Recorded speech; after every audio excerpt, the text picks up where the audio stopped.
আসসালামু আলাইকুম গাইস, কি অবস্থা সবার? আশা করছি সবাই ভালো আছেন। আজকের ভিডিওতে আমি তাওয়াক্কালনা এবং সাহাতি অ্যাপ্লিকেশনের দুইটা সেটিং নিয়ে আলোচনা করব।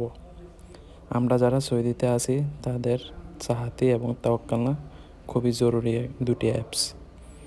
সো অনেক সময় দেখা গেছে যে এই দুইটি অ্যাপস নিজে থেকে লগ আউট হয়ে যায়।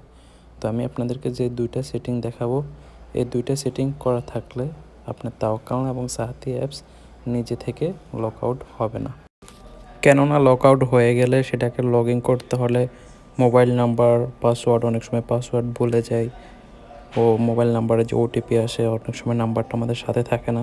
সেই জন্য এই দুইটা সেটিং করে রাখা আপনার জন্য খুবই গুরুত্ব। তাহলে আর দেরি না করে চলুন শুরু করা যাক। আর ভিডিওটা শুরু করার আগে ছোট্ট একটা রিকোয়েস্ট, আপনি যদি আমার চ্যানেলটা সাবস্ক্রাইব না করে থাকেন তাহলে অবশ্যই সাবস্ক্রাইব করবেন। তো এখন আমি চলে যাব আমার মোবাইলের স্ক্রিনে, আর আমি ওপেন করে নেব সাহাতি অ্যাপ্লিকেশান।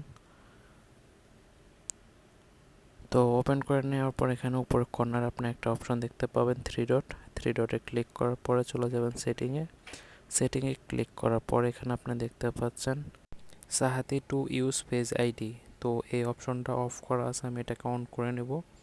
যাদের ফেজ আইডি আছে তারা ফেজ আইডি দিয়ে অন করে নিতে পারবেন, যাদের ফিঙ্গার আছে তারা ফিঙ্গার দিয়ে অন করে নিতে পারবেন। জাস্ট এই ছোট্ট সেটিংটা যদি আপনার সাহাতি অ্যাপ্লিকেশানে করা থাকে তাহলে আপনার সাহাতি অ্যাপ্লিকেশান নিজে থেকে আর লক আউট হবে না। তাহলে চলুন তাওয়াক্কালনা সেটিংটাও দেখে নিই। আপনি তাওয়াক্কালনাটা ওপেন করে নেবেন, দেন চলে যাবেন মাই প্রোফাইলে। এখানে যে অপশনটা দেখতে পাচ্ছেন অফ করা আছে, এটাকে আপনি অন করে দিবেন। তাহলে আপনার তাওয়াক্কালনা আর কখনো নিজে থেকে লক আউট হবে না। তো আশা করছি ভিডিওটা আপনার ভালো লাগছে, আর যদি ভালো লাগে থাকে তাহলে অবশ্যই একটা লাইক করে দেবেন। আর thank you so much watching full video.